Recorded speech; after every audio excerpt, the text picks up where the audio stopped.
dans le mois de juin 2022. En ce moment, j'étais en classe de 3e.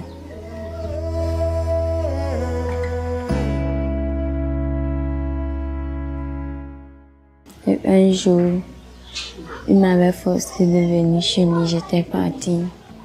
Il me forçait. Je refusais, il me forçait, il continuait de me forcer.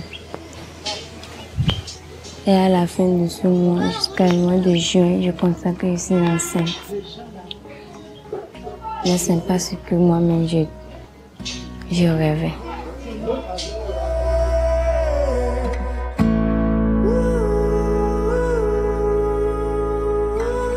Âgée seulement de 17 ans et victime d'un abus sexuel, Akua n'a pas pu échapper aux conséquences.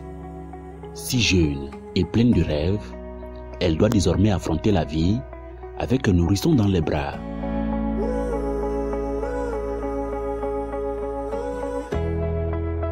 Et elle n'est pas la seule. J'allais encore à l'école et j'étais en classe de 5e avant d'abandonner à la fin du 2e trimestre. Il y avait un homme qui me harcelait. J'en ai parlé à ma maman. Elle m'a dit de l'ignorer. Un jour, il m'a dit de venir chez lui pour prendre un cadeau. Et quand je suis allée, il a fermé la porte et m'a violée. Après cela, j'étais tombée enceinte et c'est la raison pour laquelle j'ai abandonné l'école. J'avais à peine 13 ans. Un monsieur m'a promis de me donner de l'argent. Et j'ai accepté, mais je n'avais pas y pensé qu'il allait en profiter de moi. Il est proche de nous. Je suis allée chez lui. Croyant qu'il va me donner de l'argent, je vais partir. Mais quand je suis allée, il m'a forcé à coucher avec moi. Ce sont des cas légion qui menacent l'avenir des jeunes filles dans nos sociétés. Sans voix et sans défense, elles traversent une situation difficile. Au Togo, dans la région des plateaux, ce sont des histoires poignantes qui témoignent de la vulnérabilité de ces jeunes filles face à ce fléau. Les abus sexuels dans notre communauté, ça c'est un fait vraiment récurrent. Surtout le viol en milieu généralement de l'Ogou. Dans l'Ogou, le viol est vraiment un problème vraiment exacerbé. Le viol, c'est le point central. Maintenant, il y a aussi autre chose qui est en train de se développer, c'est l'inceste. Donc pendant ces derniers temps, nous avons géré en un laps de temps au moins 2 cas d'inceste. Et c'est vraiment récurrent. C'est un problème qui parfois est traité par pincette. Parce que la plupart des dénonciations n'aboutit pas. Pour la simple raison que les parents aussi ne veulent pas que le processus aboutisse. Parce que nous sommes en Afrique, hein, vous savez, l'Africain est sociable et le voisin, hein, est important pour l'Africain. Et donc quand le délit est commis par un voisin, on a de difficultés à le dénoncer, à aller jusqu'au bout du processus, jusqu'à le traduire en justice. Et donc, c'est cette pesanteur qui pose problème pour nous actuellement. Le malheur n'a que trop duré. Il a fallu des actions concrètes et surtout une voix pour dénoncer et dire non à l'exploitation sexuelle des enfants. Dans sa mission de protection des enfants, l'ONG SOS Village d'enfants, conscient de l'ampleur de ce phénomène, s'est engagée à travers le projet Intensification de la lutte contre l'exploitation sexuelle des enfants dans la préfecture de l'Ogou, à assurer la prévention de l'exploitation sexuelle des enfants ainsi que la prise en charge et le soutien des enfants, notamment les filles, victimes de cette exploitation. Les objectifs procédures, c'est de renforcer les mécanismes de protection dans les communautés et afin de créer un environnement protecteur des enfants dans la communauté et améliorer les revenus des familles afin qu'ils puissent s'autosuffire et également prendre en charge les enfants et maintenir les enfants dans le cursus scolaire. Au cas où certaines filles victimes ont abandonné les classes, qu'on puisse également les réinsérer dans le secteur professionnel pour qu'ils puissent être à même de se prendre en charge et également prendre en charge leurs enfants. Pour atteindre cet objectif, SOS Village d'enfants a mis en place différents mécanismes communautaires. Il s'agit des clubs des droits et santé sexuelle et reproductive, des comités de protection des enfants et les groupes d'épargne. Bien structuré, chaque mécanisme est un moyen de prévention et de sensibilisation contre les abus sexuels et d'autres formes de violence à l'endroit des enfants. Les comités de protection des enfants sont composés d'un certain nombre d'acteurs tels que les super nagans, qui sont des références pour les jeunes dans les communautés participantes au projet.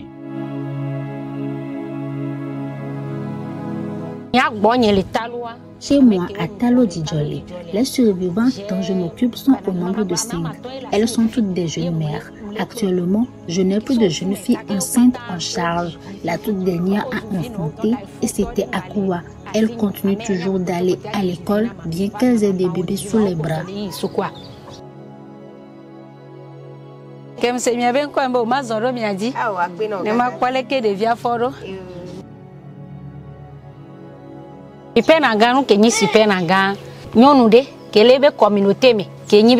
super nagan est une femme modèle dans sa communauté. Elle est sociable, patiente et très discrète. Elle se rend disponible pour conseiller et assister les victimes de violences sexuelles. Elle contribue aussi au renforcement de la cohésion des familles victimes.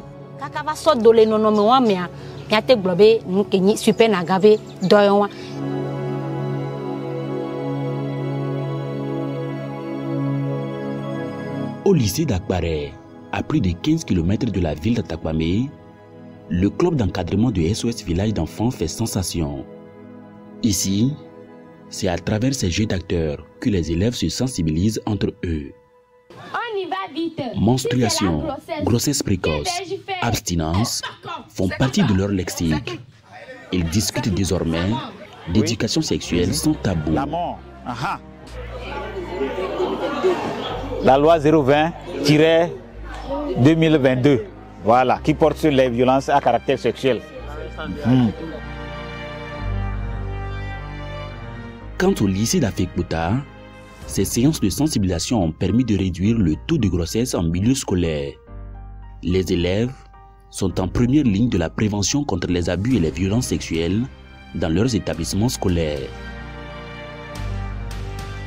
Le club est venu dans cet établissement pour protéger les jeunes filles en milieu scolaire ou en formation. Par exemple, les filles qui tombent enceintes trop tôt, ils abandonnent les classes, ça peut bloquer leur avenir. Je conseille aux autres garçons d'arrêter de harceler les filles, d'arrêter les violences et ils peuvent risquer la prison toute leur vie.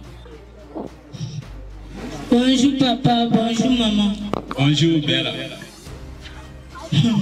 Maman, il y a un monsieur qui me harcèle depuis quelques jours sur le chemin de l'école. Qu'est-ce qu'il te veut?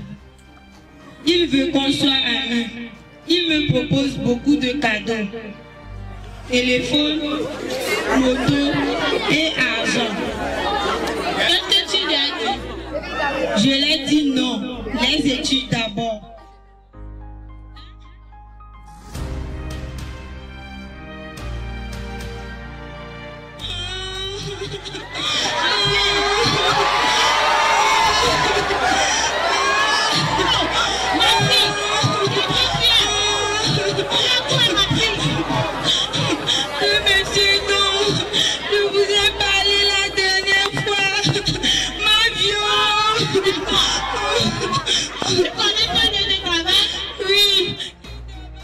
Vous êtes en état d'arrestation pour harcèlement et viol sur la personne de Bella.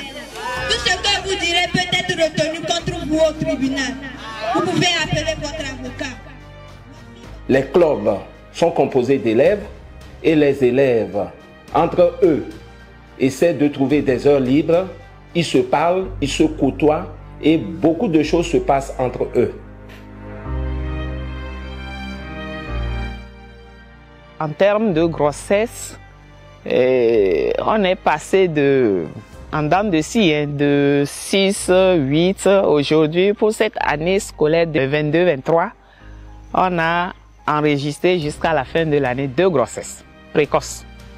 Dans les divers, nous mettons l'accent sur cet état de choses. Et on met l'accent surtout sur le mécanisme de dénonciation. Parce que c'est là où se trouve même le blocage.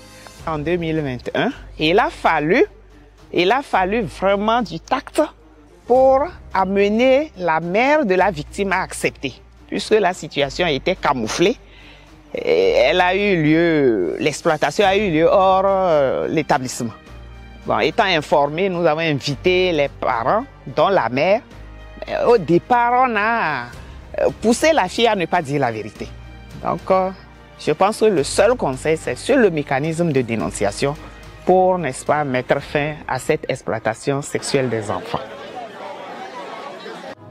Que ce soit à l'école ou à la maison, l'éducation sexuelle des enfants est démystifiée peu à peu grâce aux sensibilisations dans les comités de protection des enfants. Des affichages publics appuient la sensibilisation, mais surtout la disponibilité des relais communautaires démontre le niveau d'implication des animateurs endogènes. L'une des causes des violences et abus sexuels sur les enfants est la précarité financière dans les ménages. L'arrivée du projet de SOS Village d'enfants a tenu compte de cet aspect en mettant en place pour les femmes des groupes villageois d'épargne et de crédit. Grâce à ces groupes d'épargne, les femmes s'autonomisent dans leurs activités génératrices de revenus et sont désormais capables de contribuer aux charges de leurs enfants. Elles sont aussi outillées pour éduquer leurs enfants sur la sexualité dès le bas âge. Et ça, on m'a dit ça, le fiomi. Ne mi po ma di quoi. Zande a mi abiomi nya so manti. Ya ko de na. Uswale to abuna nyonwa. Elele mu be lo no be avuyo. Quand on se rassemble, nous discutons aussi des sujets d'éducation de nos enfants. Ce projet de SOS Village d'enfants, à travers le groupe d'épargne, nous permet de faire du commerce afin d'arriver à prendre en charge les besoins de nos enfants pour éviter que ces dernières soient tentées au dehors par des tierces personnes qui leur proposent de l'argent contre le CERS.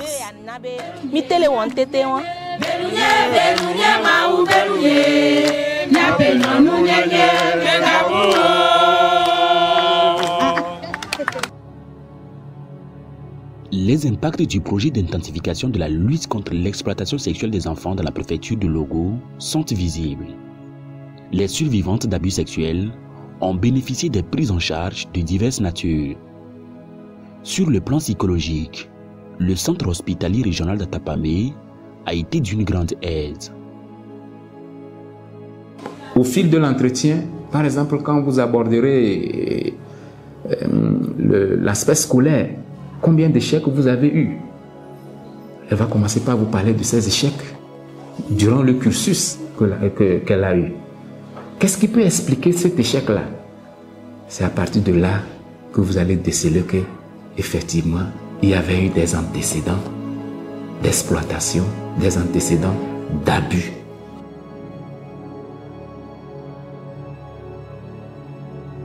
Nous ne faisons que des recommandations à l'endroit de SOS Village d'enfants pour dire telle personne ou telle fille que nous avons vue nécessite vraiment un suivi d'ordre socio-économique, une réinsertion socio-professionnelle.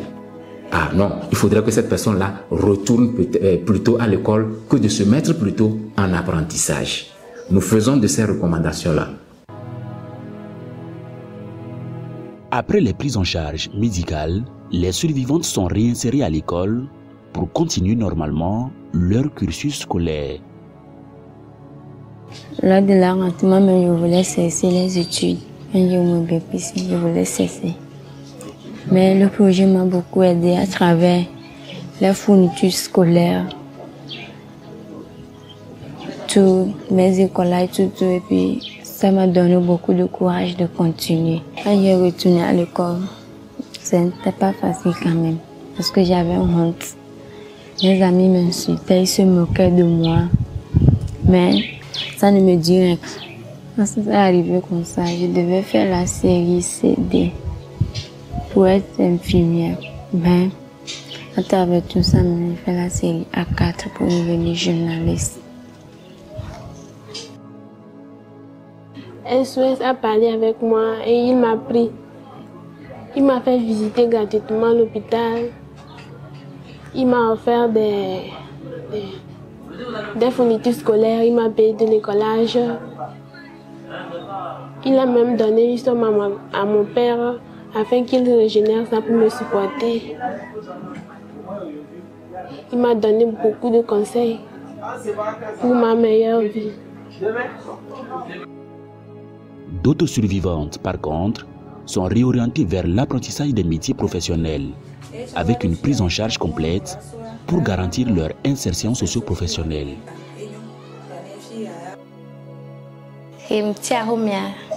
Quand j'ai abandonné l'école, les agents de SOS Village d'enfants sont venus me visiter pour savoir ce qui s'est passé. Après leur avoir expliqué cela, ils m'ont pris en charge en me permettant de suivre une formation professionnelle. Ils m'ont soutenu et m'ont conseillé d'être forte pour bien finir la formation.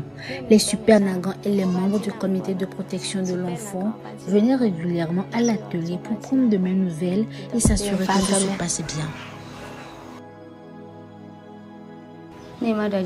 Ce projet de SOS Village d'enfants a fait beaucoup de choses dans ma vie. Je ne saurais les remercier assez. SOS Village d'enfants m'a permis d'avoir mon acte de naissance, a payé les frais de ma formation et m'a acheté une machine à coudre.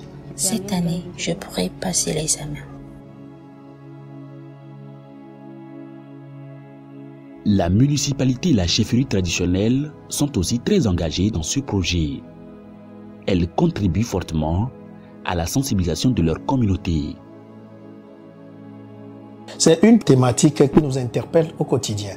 Donc ça fait que nous sommes dans une réalité de suivi. Depuis l'année passée, on avait 8 à 9 grossesses au niveau du lycée. Mais aujourd'hui, nous sommes à 3-4. C'est très important. Il faut souligner que c'est très important et c'est à saluer. Je regrette que nous sommes à la fin de la première phase, mais mon regret doit être reconforté par un appel à une deuxième phase et plus pour vraiment finaliser ce bon élan que le projet apporte à cette thématique qui nous fait face et qui représente vraiment un danger pour nous.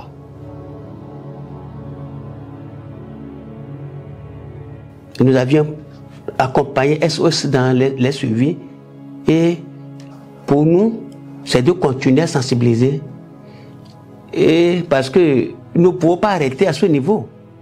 Et une doléance peut aller au niveau de l'SOS de renouveler encore le même contrat. Parce que ce n'est pas encore achevé. Le taux que nous voulons avoir, nous ne l'avons pas pour le moment. On va avoir un taux zéro. Les résultats parlent d'eux-mêmes. Le projet a impacté positivement les communautés bénéficiaires. Le projet, dans sa globalité, a eu à prendre en charge 257 filles victimes d'exploitation sexuelle, dont 208 sont réinsérées dans le cursus scolaire. C'est des filles qui devaient abandonner, mais sont réinsérées dans le cursus scolaire. Et 30 filles sont réinsérées dans la formation professionnelle. On a eu également à toucher plus de 175 enseignants des 10 établissements scolaires et également les 160 membres des clubs. Et au total, ça fait 16 587 jeunes et enfants qui ont été touchés sur le projet.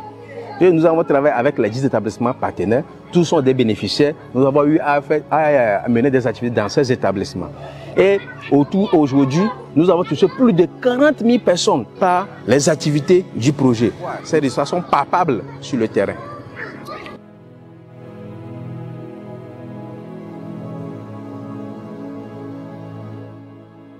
bilan satisfaisant.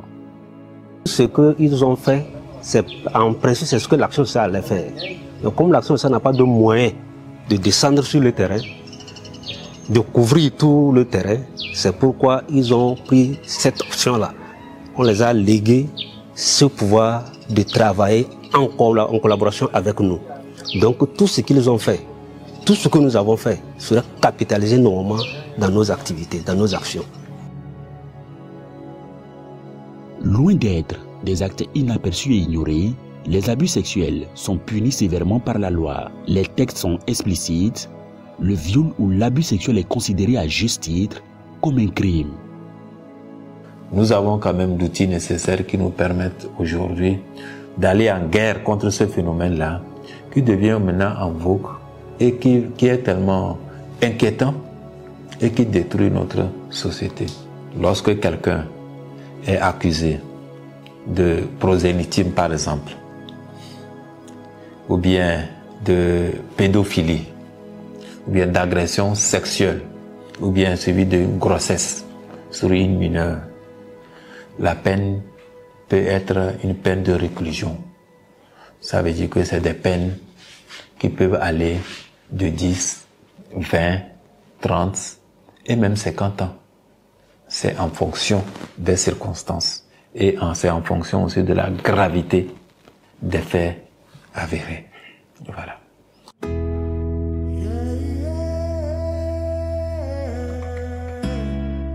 Ce projet pilote sur la lutte contre l'exploitation sexuelle des enfants dans la préfecture de Logou a obtenu des résultats satisfaisants. Aujourd'hui, je suis très content car je reprends mes études. Je ne les ai pas abandonnées. Je les reprends pour devenir quelque chose. Grâce au projet SOS, ils m'ont beaucoup aidé. Je les remercie beaucoup. Grâce à eux, je n'ai pas perdu mes espoirs. Je peux donner un conseil à mes camarades filles d'être beaucoup prudentes et très attention. Il faut qu'ils contrôlent bien leur vie. Pourquoi?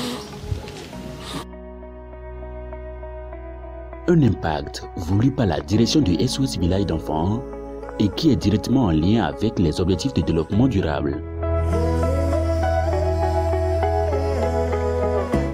Il était important de mener et de mettre en œuvre le projet intensification de la lutte contre les violences sexuelles qui vient dans la logique de complémenter les actions en complément des actions que nous menons déjà dans le cadre de la prévention et de la prise en charge alternative.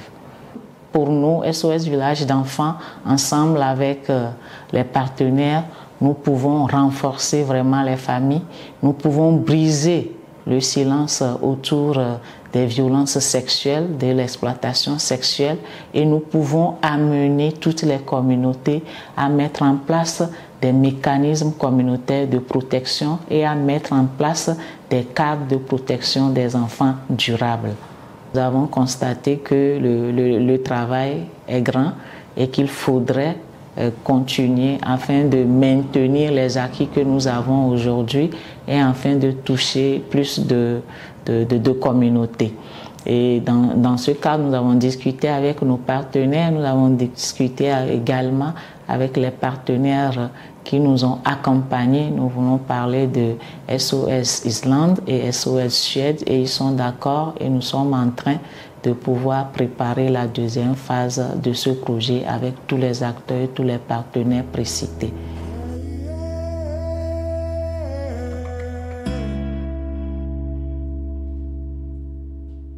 Quoi qu'il en soit, les mécanismes mis en place doivent toujours rester en alerte et continuer de pérenniser les acquis du projet. Nous pouvons prévenir les abus sexuels sur les enfants si nous ne détournons pas le regard. Ne détournons pas le regard.